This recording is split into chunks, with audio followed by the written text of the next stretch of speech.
The morning sun bled across the small town of Dust Devil Gulch, painting the dusty street in gold and fire as Mylene Corbin stood stiff and unyielding inside the courthouse. Her somber, high-collared black dress clung to her like a shroud, the weight of widowhood still fresh upon her shoulders. 3 weeks had passed since Sheriff Miles Corbin had been buried in the rocky soil beyond town.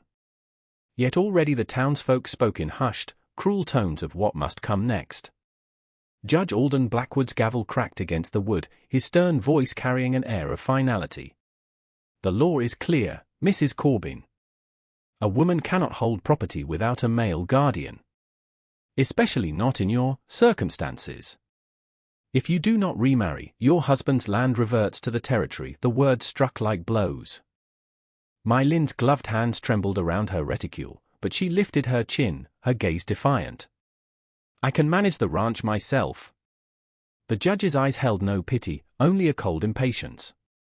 You cannot. The county needs that land tended. The town council has already arranged a match, a solution to 2 problems at once. The door creaked open behind her, boots heavy against the floorboards. A chilling silence swept the room. Mylene did not need to turn to know who had come. Everyone in Dust Devil Gulch recognized the tall, scarred figure who kept to the edges of town, a man as isolated as she was. Rhett Thorne.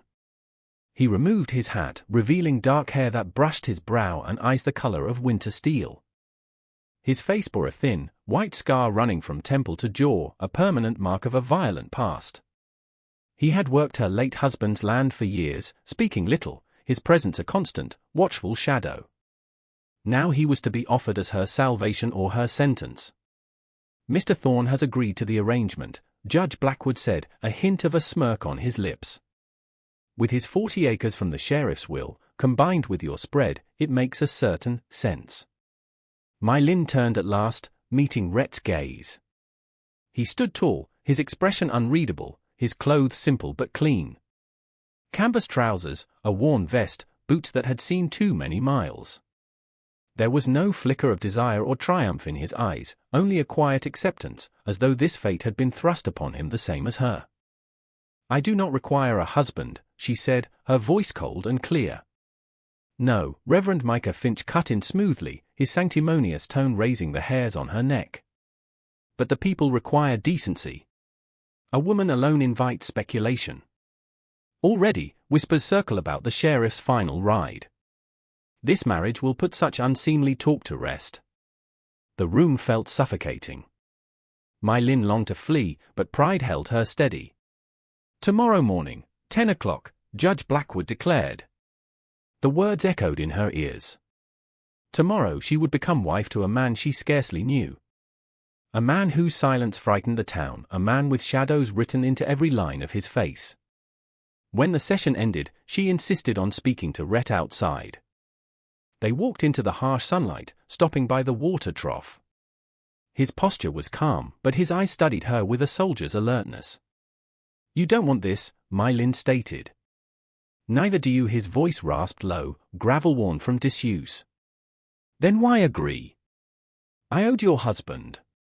He gave me work when no one else would. Didn't ask about my past. This is how I pay the debt. He asked me to look after you if something happened. Her breath caught. Even in death, Miles had bound her future with promises she had not chosen. She steadied herself. Then hear my conditions. This will be a marriage in name only. Separate rooms. I keep my independence. I will not be owned. For the first time, something flickered in Rhett's eyes. Respect. I don't own what can think for itself, Mrs. Corbin. Their handshake sealed the pact. His grip was firm, calloused, but careful. Tomorrow they would stand before the judge as husband and wife, yet strangers still. That night, Mylene walked through her quiet house. Every corner was steeped in Miles's memory. His chair by the fire, his pipe still resting on the table, his careful notes in a weathered journal. On the last page, a line stopped her heart. Rhett Thorne is a good man. If anything happens to me, he will do right by Mylene. Tears blurred the words. Miles had trusted Rhett above all others, but trust did not banish fear. In the silence of her bedroom, My Lin lay awake, haunted by questions. Who was Rhett Thorne truly? What secrets carved those scars? And what kind of life awaited her in the arms of a man the town both feared and whispered about? The morning of the wedding dawned, grey and solemn. No church bells rang, no guests gathered. Only the judge, the Reverend Rhett, and My Lin stood within the bare courthouse walls. She spoke the vows in a steady voice, though her heart rebelled. Rhett's deep rumble answered in turn, firm but devoid of warmth. A brief exchange of rings, a final word from the judge, and it was done. My Lin Corbin was no more. She was now My Lin Thorne, bound by law to a man she had never chosen. They rode home in silence, side by side, yet worlds apart. The prairie stretched endless around them, a land as lonely and unyielding as the man at her side. When they reached the ranch house, Rhett dismounted and offered his hand. For an instant, her palm rested against his, rough and steady, sending a spark she did not expect. She pulled away quickly, unsettled by the warmth that lingered. Inside, the house felt changed already. His presence filled the rooms, heavy and quiet, a reminder of the new life forced upon her. She retreated to the kitchen, preparing a meal out of habit, while Rhett checked the barns and fences. They spoke little, two strangers learning to breathe the same air. But that evening, when he returned with dust staining his shirt, she saw the truth etched across his skin. Old scars crossed new ones, a map of battles fought in a past he never spoke of. As she cleaned a fresh wound at his shoulder, her hands trembled, not from fear, but from something unexpected. His stillness, his quiet endurance, the flicker of gratitude in his winter steel eyes, all of it stirred something in her heart she had sworn closed forever. And in that moment, My Lin realized the prairie might not remain silent much longer. Something had been set ablaze, something dangerous, something undeniable. The days that followed their wedding moved slowly, each one marked by silence and unspoken questions. My Lin carried herself with dignity in town, ignoring the venomous whispers that followed her every step. Some said it was a disgrace, others that Rhett Thorne was too dangerous a man to share her roof. But My Lin kept her chin high. She had endured worse than gossip. At the mercantile, Mrs. Gable leaned close to her companion and whispered just loud enough to be heard, "Shameful, isn't it? Bad enough she's, well, you know. But to be handed over to that killer." My Lin ignored them, her hand steady as she paid Mr. Henderson for flour and coffee. Yet she felt the sting of judgment deep in her chest. Outside, the sun beat down hard as she secured her purchases to the saddle. That was when the crash of shattering glass carried from the saloon across the street. A moment later, Hank Brody stumbled out, blood streaming from his nose. "Stay away from her, Thorne," he bellowed, his voice thick with rage. "That woman doesn't need your kind sniffing around." My Lin froze, every muscle in her body tense. Then Rhett appeared in the saloon's doorway. His movements were slow, unhurried, his shirt untorn despite the brawl. He touched the brim of his hat toward her in a gesture so polite it made her chest tighten unexpectedly, then turned and walked toward the livery stable. The crowd's whispers rose behind her. "That's her husband now." The killer Macready brought to town. My Lin mounted her horse and rode home with her back straight, though inside she was trembling. Hank Brody's words clung to her like burrs. What had Rhett done to earn such hatred? And why did her heart ache at the thought of him standing alone against it? At the ranch, Rhett was waiting by the corral, his shoulder dark with blood beneath his shirt. My Lin's eyes widened. "You're hurt." He glanced at the wound as though just noticing. "Caught it on wire." "It's nothing," she said firmly. "It needs cleaning. I can manage." Her voice left no room for argument. For the first time, Rhett obeyed without protest.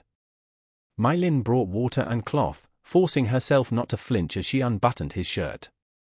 Her breath caught when she saw the truth. His back and chest were covered in scars, old and new. Bullet wounds, knife cuts, lashes from whips. His life had been written in blood and pain. "This wasn't from wire," she said quietly. Hank Brody. He had friends. They thought 3 against 1 would change the odds. Did it? No.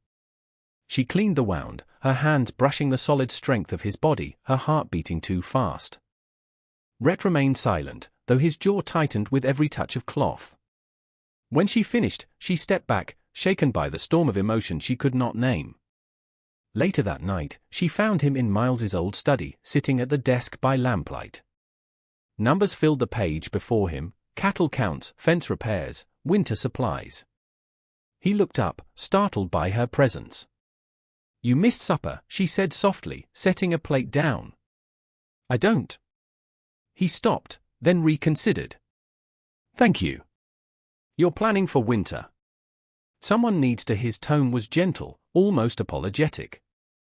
"Your husband was a good man, but not much of a rancher. The herds are thin. Fences are weak. You'll lose cattle if we don't fix it." "We?" "If you want to learn," Rhett said. "Yes, I'll teach you." The word stirred something unexpected in her chest. A partnership, not ownership. But then she asked the question she had dreaded. "Hank Brody called you a killer. Is it true?" Rhett met her gaze without flinching. "It's true. I've killed men. Some for money, some for survival. That's what the town whispers about. That's what I was before." Mylin absorbed the words, waiting for fear to rise. Instead, she felt only a strange calm. "You're not that man anymore." He looked away. "A man doesn't change what he is." "Maybe he tries," she said quietly. "Maybe that's enough." For a long moment, their eyes held across the small desk, something raw and unspoken building between them. Then Rhett looked down, picking up his pen again. "Thank you for supper." Mylin left the room, but her heart was not the same. She had seen more in Rhett Thorne's eyes than the killer the town feared. She had seen a man burdened by ghosts, but also a man who carried gentleness in his silence. The days grew shorter, the prairie winds colder. Mylin found herself riding with Rhett at dawn, learning the land, learning the rhythm of ranch life. She stumbled often, but he was patient, steady, his rough voice guiding her. Slowly, almost against her will, she began to see the man beneath the scarred surface. One afternoon, a rattler startled her mare, sending her crashing to the ground. Pain lanced through her ankle and shoulder. Before she could cry out, Rhett was there, his arms strong around her, lifting her as if she weighed nothing. "Easy. I've got you," he murmured, his voice low against her ear. He set her before him on his horse, holding her steady as they rode home. Mylin could feel his heartbeat against her back, his warmth surrounding her. The ride seemed endless and too short all at once. At the house, when he carried her across the threshold, their eyes met. His breath came fast. His hands lingered a moment too long at her waist. The silence between them burned hotter than words. That night, as rain battered the windows, Mylin sat by the fire with her ankle wrapped, watching Rhett's face in the flickering glow. The scars caught the light. The shadows deepened his eyes. But there was something else now, something she had not seen before, a longing held back by iron restraint. When his gaze finally met hers, the prairie itself seemed to hold its breath. The storm outside raged wild, but the quiet inside the ranch house burned even hotter. Mylin sat on the sofa, her injured ankle propped on a cushion while Rhett fed wood into the fire. Shadows danced across his face, softening the harsh lines, making him seem almost gentle. "Tell me something," she said suddenly, breaking the silence. "Something that isn't about scars or gunfights." He leaned back in his chair, considering. "I had a dog once. Found him starving behind a saloon when I was a boy. Fed him scraps till he trusted me. He followed me everywhere." His voice grew rough. "My father shot him. Said we couldn't afford another mouth." Mylin's heart ached. "I'm sorry." He shrugged, though his eyes betrayed the old wound. "What about you?" "A cat named Duchess. She lived forever. My mother hated her, but she was mine." Mylin smiled faintly. "She died on my 16th birthday. I cried for days. Natural to grieve what we love, Rhett said softly. The firelight flickered, and something in his gaze made her pulse quicken. Do you ever grieve? She asked. For what I never had, his voice dropped. Hard to mourn a life you never lived. Their eyes locked. For the first time since their forced vows, Mylin felt the barrier between them crack. She shifted slightly, her hand brushing his. He caught her fingers, hesitant, but unable to let go. Mylin, he whispered, her name tasting like both warning and prayer on his lips. Her breath caught. Yes. This thing between us, he faltered, jaw tightening. I'm trying to be honorable.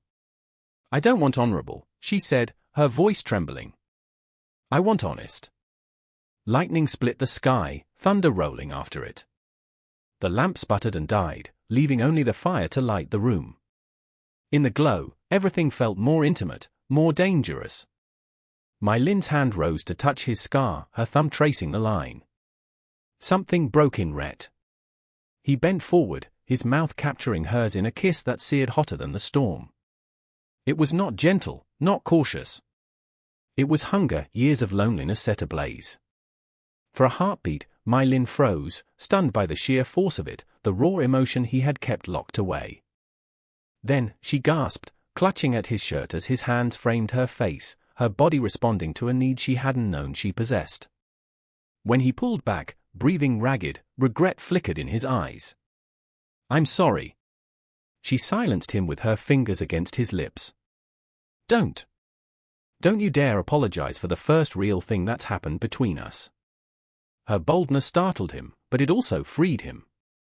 Rhett kissed her again, slower this time, tasting her like a man starved. Mylin melted into him, her body trembling as if the prairie itself had caught fire around them. When they finally broke apart, she rested her forehead against his. This changes everything, she whispered. Yes, he murmured, his voice thick with emotion. Everything. The storm howled outside, but in the small ranch house, the silence of the prairie was gone. In its place burned the first fragile spark of love, dangerous, undeniable, and brighter than either of them could resist. If this story touched your heart, drop a like and let me know in the comments where you're listening from. I love hearing from viewers around the world. Also, do subscribe for more tales from the Wild West era. Until next time, keep your hearts open to second chances and love in life.